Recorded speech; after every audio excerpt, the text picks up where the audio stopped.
بسم اللہ الرحمن الرحیم۔ السلام علیکم۔ ایک بادشاہ کی 7 بیٹیاں تھیں۔ ایک دن بادشاہ بہت خوش ہوتا ہے اور اپنی 7 بیٹیوں کو بلا کر پوچھتا ہے کہ میں تم سے ایک سوال پوچھوں گا اور اگر جواب اچھا لگا تو تمہارا من چاہا انعام بھی دوں گا۔ سب ایک قطار میں کھڑی ہو جاؤ اور ایک ایک کر کے بتاؤ کہ تم کس کا دیا کھاتی ہو اور کس کا دیا پہنتی ہو۔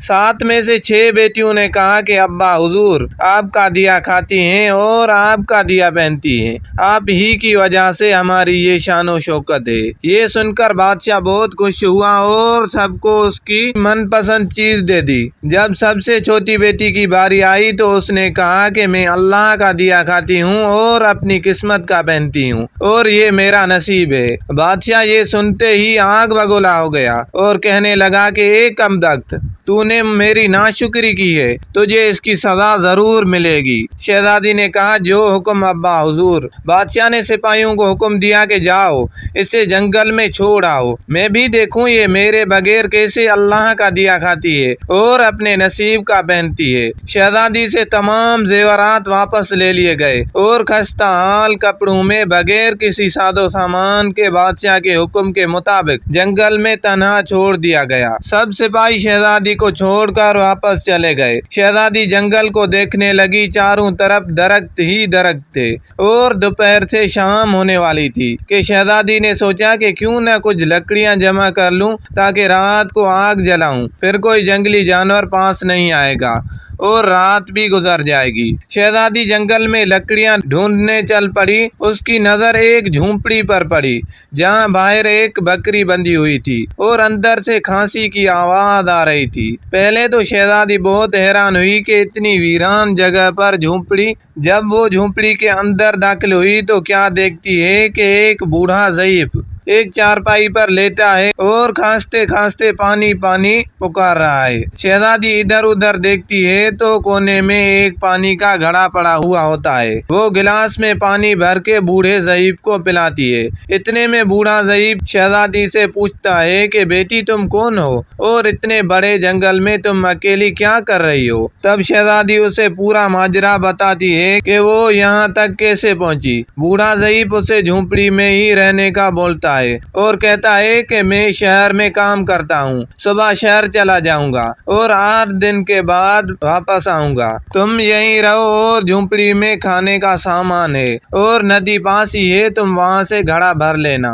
صبح کو بوڑھا ضعیف شہر چلا جاتا ہے اور شہزادی یہاں اکیلی جھونپڑی میں صاف صفائی کر کے بکری کا دودھ نکالتی ہے، آدھا اپنے لیے رکھ لیتی ہے اور آدھا باہر ایک کونے میں برتن میں ڈال کر رکھ دیتی ہے کہ رات کو کوئی جانور بھوکا یا پیاسا ہوگا تو پی لے گا، اور خود اندر آ کر سو جاتی ہے۔ صبح سویر جب شہزادی اٹھتی ہے تو کیا دیکھتی ہے کہ دودھ کا برتن خالی اور پاس ایک لال پڑا ہے جو دیکھنے میں بہت ہی نایاب اور قیمتی معلوم ہوتا ہے، اور پاس ہی سانپ کے نشان بھی نظر آتے ہیں۔ جب شہزادی کو یاد آتا ہے کہ بچپن میں اس نے سنا تھا کہ جب کوئی نایاب سانپ بہت خوش ہوتا ہے تو ایک ایسا لال اگلتا ہے جس کی قیمت ہیرے جواہرات سے بھی مہنگی ہوتی ہے۔ شہزادی بہت حیران ہوتی ہے اور دل میں سوچتی ہے کہ شاید سانپ بھوکا تھا، اس لیے وہ دودھ پی کر خوشی میں لال چھوڑ گیا۔ پھر وہ لال اٹھا کر اپنے پاس رکھ لیتی ہے اور پھر اگلی رات شہزادی برتن میں دودھ رکھ دیتی ہے اور اگلی صبح جب دیکھتی ہے تو پھر ایک لال ہوتا ہے۔ ایسے ہی کرتے کرتے 7 دن گزر جاتے ہیں اور شہزادی کے پاس 7 لال جمع ہو جاتے ہیں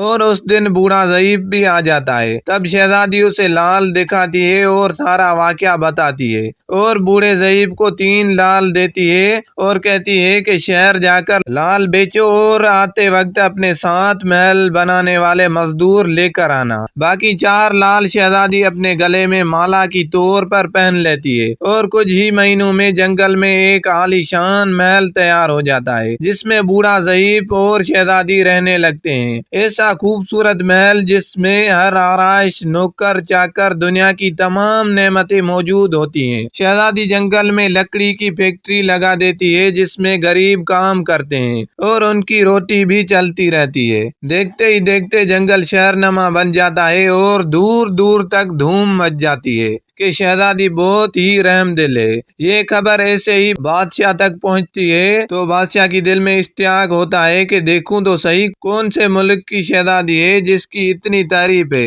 بادشاہ سپاہیوں کے ہاتھ پیغام بھیجتا ہے شہزادی سے ملنے کا۔ یہاں شہزادی کے سپاہی جب شہزادی کو بتاتے ہیں تو شہزادی یہ حکم دیتی ہے کہ بادشاہ سلامت ایک ہی شرط پر ہم سے مل سکتے ہیں کہ وہ اپنی تمام بیٹیوں کے ساتھ آئیں۔ سپاہی جا کر بادشاہ کو پیغام دے دیتے ہیں۔ ایک دن بادشاہ اپنی تمام بیٹیوں کے ساتھ شہزادی کے محل پہنچ جاتا ہے۔ شہزادی ان سب سے چہرے پر نقاب پہن کر ملتی ہے اور ان کے لیے 7 رنگ کے کھانے پیش کرتی ہے اور ہر کھانے کے ساتھ اسی رنگ کا جوڑا زیورات پہن کر آتی ہے۔ ملکہ کی شان و شوکت، خوبصورتی اور شہزادی کا انداز بادشاہ اور باقی تمام شہزادیوں کو بہت حیران اور متاثر کرتا ہے۔ آخر میں بادشاہ شہزادی سے کہہ ہی دیتا ہے کہ تم میری بیٹی کی جگہ پر ہو اور میں بھی تمہارے کہنے پر اپنی تمام بیٹیوں کے ساتھ آیا ہوں، پھر ہم سے یہ پردہ کس لیے؟ بہت اصرار پر شہزادی کہتی ہے کہ ٹھیک ہے، میں تیار ہو کر آتی ہوں۔ سب شہزادیاں آپس میں سرگوشی کرنے لگتی ہیں کہ اتنی تو تیار ہے، اتنے مہنگے زیورات پہنے ہوئے ہیں، اب اور کتنا تیار ہو کر آئے گی۔ اتنے میں کیا دیکھتی ہیں کہ دور سے ایک خستہ حال کپڑوں میں کوئی آ رہا ہے اور غور کرنے پر بادشاہ کو یاد آتا ہے کہ یہ تو ابھی تک زندہ ہے۔ میں تو سوچتا تھا کہ اسے جنگل کے جانور کھا گئے، اور جب میں نے اپنے سپاہیوں کو اس کی خبر لینے بھیجا تھا تو انہوں نے ہی بتایا تھا کہ وہاں شہزادی کا کوئی نام و نشان نہیں ہے، تو یہ کیسے ممکن ہے؟ بادشاہ خوشی سے جھوم اٹھا ہے اور کہتا ہے کہ شہزادی کو بلاؤ، میں تمہیں شہزادی سے آزاد کروا کے لے جاؤں گا، چاہے وہ تمہاری قیمت میں میری ساری بادشاہت مانگ لے۔ یہ سنتے ہی شہزادی بولتی ہے، نہیں ابا حضور، میں ہی وہی شہزادی ہوں۔ میں نہ کہتی تھی کہ میں اللہ کا دیا کھاتی ہوں اور اپنے نصیب کا پہنتی ہوں، بس اسی اللہ نے مجھے کہاں سے کہاں پہنچا دیا کہ آج میں آپ سے بھی زیادہ امیر ہوں۔ پھر شہزادی اپنا تمام حال بیان کرتی ہے کہ وہ اس مقام تک کیسے آئی اور دکھاتی ہے کہ اپنے گلے کی مالا جس میں ابھی بھی 4 لال موجود ہوتے ہیں۔ یہ بات سنتے ہی باقی تمام شہزادیاں دل میں رشک کرنے لگتی ہیں اور سوچتی ہیں کہ اے کاش ہم نے بھی تب یہی کہا ہوتا کہ اللہ کا دیا کھاتی ہیں اور اپنے نصیب کا پہنتی ہیں۔ دوستو، ہمیشہ اللہ تعالیٰ کی ذات پر یقین رکھو، وہ جس حال میں بھی رکھے ہمیشہ شکر ادا کرو۔ آج کے اس دور میں بچوں کی ایسی تربیت کی بہت ہی زیادہ ضرورت ہے۔